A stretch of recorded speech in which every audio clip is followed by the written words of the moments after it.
Les excuses, il sort du silence 4 jours après la finale de la Coupe d'Afrique des Nations entre le Maroc et le Sénégal. Pape Thiaw, sélectionneur du Sénégal, c'est lui qui avait ordonné aux joueurs de quitter la pelouse. Le chaos, la finale a vacillé pendant 15 minutes chrono. Pape Thiaw revient sur cet épisode, explique. J'ai juste essayé de protéger mes joueurs face à l'injustice. Ce que certains prendront comme une violation des règles n'est autre qu'une réaction émotionnelle face à la partialité de la situation. Je m'excuse si j'ai pu heurter certaines personnes, mais les amoureux du football comprendront que l'émotion est partie intégrante de ce sport. Pape Thiaw s'est-il vraiment excusé? Non, nous répond Olivier Rouillet. Bon non, moi je ne le vois pas s'excuser. Moi je pense qu'il justifie ce qu'il a fait, ce qu'il a demandé à ses joueurs. Moi c'est pas excusé.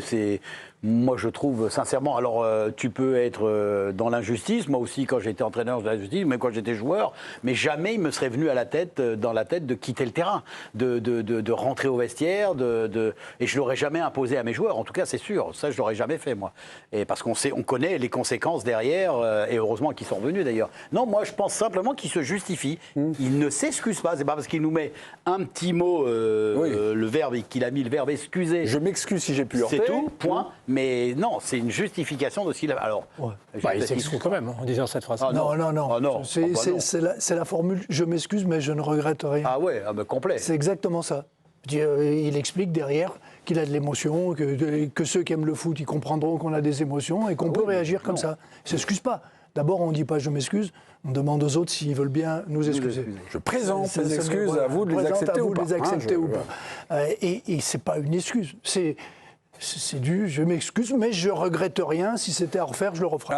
Vous n'êtes pas d'accord? Pour le coup, il a fait ce qu'on voit faire des entraîneurs, mais franchement, en dimanche matin, sur les pires terrains, c'est-à-dire, il se passe quelque chose, on rentre, enfin, on l'a tous vu sur les matchs amateurs comme ça, dans des guet-apens, dans des endroits. Enfin, franchement, c'est très étonnant pour un entraîneur à ce niveau-là d'avoir une telle attitude. Et pour le coup, c'est véritablement lui qui risque de payer très cher ce qui s'est passé avec le Sénégal, parce que bon, le Sénégal, ils sont qualifiés pour la Coupe du Monde, personne n'imagine une seule seconde qu'on va les empêcher d'aller la disputer, mais lui, il risque quand même très gros dans cette affaire. Samir, vous avez plus modéré ou plus nuancé dans votre réponse? Je ne suis pas d'accord. Pour moi, quand tu es le coach, tu dois savoir gérer tes émotions et tu dois montrer le bon exemple. Mais pour moi, au-delà du coach, il y a un pénalty qui est tiré alors qu'il y a une bagarre de l'autre côté et des personnes sont sur le terrain en train de se battre.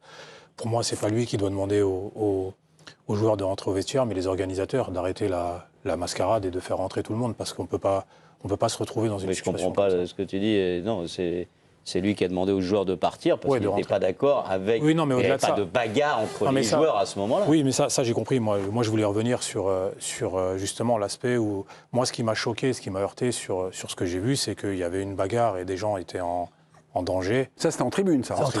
Ils étaient même sur le terrain. On a vu des images où ils étaient sur le terrain et que la partie a continué et que le pénalty a été tiré.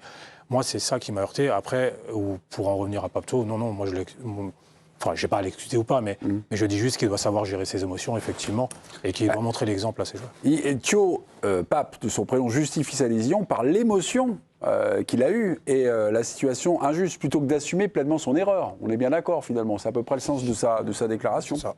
Ben finalement, est-ce que c'est une erreur? Parce qu'en mettant le bordel, c'est le mot juste. Je dis, il a perturbé tout le monde et celui qui a tiré le pénalty. Je pense que c'était pas fait. De se poser des questions. Je pense que c'était pas fait à dessein. Mais ça a créé quelque chose qui a créé les conditions pour que le pénalty puisse être raté. On sait très bien, quelqu'un qui est là, qui va tirer un pénalty et qui attend pendant 10 minutes, un quart d'heure pour savoir s'il va le tirer, comment il va le tirer. Attends, je vais le mettre là, non, je vais le mettre là, non, je vais faire ça. Ça crée un problème, on le voit, même quand ça dure simplement 1 minute. Oui. Les joueurs, ils sont perturbés. Là, ça dure un quart d'heure. L'autre, il savait qu'il allait le tirer, qu'il allait être le roi du Maroc et le roi du monde. S'il le mettait en beauté, en plus, il s'est fait son cinéma. Et oui, il s'est construit tout un scénario et il a bien eu le temps, mais ça l'a perturbé. Alors, je ne dis pas que c'était volontaire. Oui, mais quelque part, ça a créé des conditions. S'il n'y a pas Sadio Mané qui permet donc aux joueurs de revenir sur le terrain, qu'est-ce qui se passe? Il serait revenu. Qu'est-ce qui se passe? Qu'est-ce qui se passe pour le Sénégal? C'est quoi les conséquences? Ce qu'a fait l'entraîneur du Sénégal, c'est un immense danger pour pour son pays. Voilà, donc de considérer qu'en fait, finalement, c'était pas si mal joué, parce que ils allaient revenir, et puis comme ça c'est après coup. C'est après coup. C'est pas après coup. Franchement, c'était sur un fil et tout le pays a failli tomber. Sur le coup, la Coupe du Monde. Voilà, sur le coup, il pense pas à ça. Il est tellement énervé. Vous l'avez dit, il y a le Maroc qui a déposé un recours auprès de la CAF, auprès de la FIFA. Est-ce qu'on peut redouter, en tout cas pour Pape Diop, une suspension assez ferme et assez lourde pour éviter de sorte de réplique et de la jurisprudence? C'est-à-dire qu'à la moindre décision qui ne convient pas à l'équipe, les mecs disent vous êtes gentils, on part. Est-ce que là, c'est un coup près qui va être... Vous avez vu le communiqué de la FIFA, au-delà même du recours qui, à mon avis, n'aboutira pas, du Maroc. Il y a surtout le communiqué de la FIFA, de Gianni Infantino, qui demande à ce que la commission de discipline de la CAF se saisisse du dossier et que en gros, il demande que des sanctions soient prises. Donc, il y aura des sanctions de prise. Et comme le dit Étienne, je ne pense pas que ces sanctions seront collectives. Et elles seront ciblées. Évidemment, Pape Diop, par son attitude, s'expose à être la victime de ces sanctions. Alors, quelles seront-elles? Je ne sais pas, je préjuge de rien, mais il a commis une erreur. Et je trouve qu'il aurait gagné à présenter des excuses, de vraies excuses, quand bien même ne les pense-t-il pas. Mais il aurait été plus malin de le faire et ça aurait pu peut-être atténuer la peine. De toute façon, concernant le Sénégal, c'est la CAF qui va traiter le dossier, qui va prendre des décisions, des sanctions disciplinaires. Et de mon point de vue, la CAF n'a pas la possibilité d'empêcher une équipe de jouer le mondial. Ah, ça va être une suspension pour la prochaine CAN, ou pour les compétitions organisées par la CAF. D'accord. On ne peut pas non plus imaginer, par exemple, si c'était une équipe européenne, que c'est forcément la FIFA qui gère la Coupe du Monde. Là, c'était des qualifications. Merci de cette précision pour nous définir peut-être ce que pourrait être le périmètre de la sanction. Merci beaucoup. On va enchaîner avec J'arrête le foot. C'est l'addition prise par notre consoeur Vanessa Lemoine, consoeur de beIN Sport. La journaliste annonçait qu'elle arrêterait de couvrir le football à l'issue de cette saison. Dégoûtée par les critiques reçues sur les réseaux sociaux, je les ai lues, c'est plutôt des insultes et du harcèlement. Vanessa Lemoine avait fait part à l'antenne en direct de sa désolation.